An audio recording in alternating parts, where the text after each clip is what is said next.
Hello hi అండి, నమస్తే. Welcome back to mummies kitchen. ఇవాళ స్పెషల్ రెసిపీ వచ్చేసి పొట్టకి హాయిగా ఉండే, ఒంట్లో వేడిని తగ్గించే ఒక మంచి బెస్ట్ బ్రేక్ఫాస్ట్ రెసిపీ చేసి చూపిస్తున్నాను.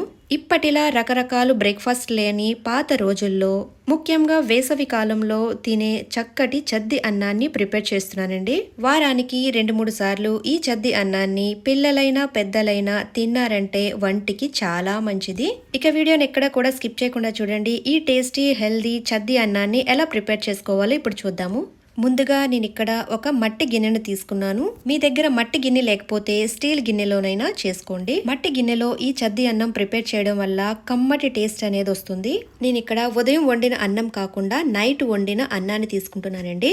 2 కప్పుల వరకు చక్కగా వండిన అన్నాన్ని తీసుకుంటున్నాను. మనం ఉదయం బ్రేక్ఫాస్ట్ గా తినాలి కాబట్టి నైటే తోడు పెట్టుకోవాలి. ఈ చద్ది అన్నంలోకి గంజి కావాలి కాబట్టి నేను అన్నాన్ని వార్చి తీసుకున్నాను. 1 కప్పు వరకు గంజి వేసుకోవాలి. గంజి వేసుకున్న తర్వాత కాచిన పాలు వేడిగా ఉన్నవి కప్పున్నర వరకు వేస్తున్నానండి.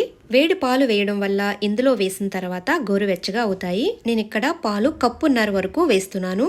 మీరు కావాలంటే 2 కప్పుల వరకు పాలు వేసుకోవచ్చు. పాలు వేసుకున్న తర్వాత చక్కగా మిక్స్ చేసుకోవాలి. ఇలా మిక్స్ చేసుకున్న తర్వాత ఇప్పుడు 1 టేబుల్ స్పూన్ వరకు పెరుగు వేసుకుందాము. ఈ చద్ది అన్నాన్ని ఒక్కొక్కరు ఒక్కొక్క విధంగా చేస్తూ ఉంటారు. గంజి, అన్నం, పెరుగు వేసుకుని మిక్స్ చేసుకుని తింటూ ఉంటారు. కొందరు అన్నంలో పాలు మాత్రమే వేసి తోడు పెట్టుకుని తింటూ ఉంటారు. గంజి కలిపిన చద్ది అన్నం తినడం వల్ల పొట్టకి హాయిగా ఉంటుంది, చక్కగా జీర్ణం కూడా అవుతుంది. ఇలా మిక్స్ చేసుకున్న తర్వాత పెద్ద ముక్కలుగా కట్ చేసిన ఉల్లిపాయ ముక్కలు వేసుకుందాము. ఉల్లిపాయ ముక్కలు చద్ది అన్నంలో ఊరిన తర్వాత తింటే చాలా టేస్టీగా ఉంటాయి. చీల్చిన పచ్చిమిరపకాయలు 3 లేదా 4 వరకు వేసుకుందాము. ఈ పచ్చిమిరపకాయలు చద్ది అన్నంలో ఊరడం వల్ల మంచి ఫ్లేవర్ వస్తుంది, టేస్ట్ బాగుంటుంది.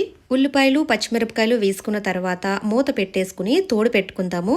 చల్లగా ఉన్న ప్లేస్లో కాకుండా కొద్దిగా వేడిగా ఉన్న ప్లేస్లో పెట్టుకుంటే చక్కగా తోడుకుంటుంది త్వరగా. చూసారు కదండి, తర్వాత రోజు ఉదయం చక్కగా తోడుకుంది.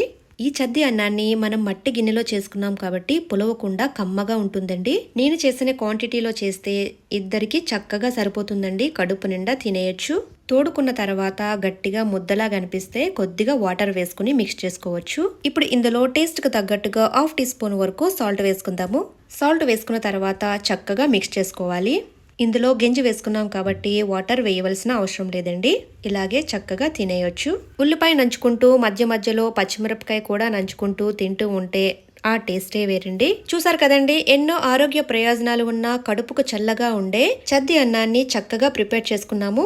ఈ చద్ది అన్నాన్ని మీరు కూడా తప్పకుండా ట్రై చేయండి. అలాగే రెసిపీ నచ్చితే కనుక లైక్ అండ్ షేర్ చేయండి, సబ్స్క్రైబ్ చేసుకోండి. మరిన్ని స్పెషల్ వీడియోస్ కోసం బెల్ ఐకాన్ ప్రెస్ చేయండి. Thank you for watching mummies kitchen Telugu.